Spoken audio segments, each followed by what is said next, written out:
اور مچھلی والے پیغمبر یعنی یونس کو یاد کرو جب وہ اپنی قوم سے ناراض ہو کر غصے کی حالت میں چل دیے اور خیال کیا کہ ہم ان پر گرفت نہیں کریں گے، مگر پھر اندھیروں میں اللہ کو پکارنے لگے کہ تیرے سوا کوئی معبود نہیں، تو پاک ہے اور بے شک میں قصوروار ہوں۔ تو ہم نے ان کی دعا قبول کر لی اور ان کو غم سے نجات بخشی، اور ایمان والوں کو ہم اسی طرح نجات دیا کرتے ہیں۔ اور زکریا کو یاد کرو جب انہوں نے اپنے پروردگار کو پکارا کہ پروردگار مجھے اکیلا نہ چھوڑ اور تو سب سے بہتر وارث ہے، تو ہم نے ان کی پکار سن لی اور ان کو یحییٰ بخشے اور ان کی بیوی کو اولاد کے قابل بنا دیا۔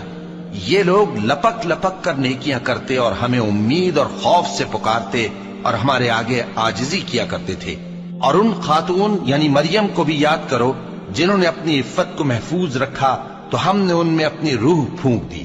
اور ان کو اور ان کے بیٹے کو اہل عالم کے لیے نشانی بنا دیا۔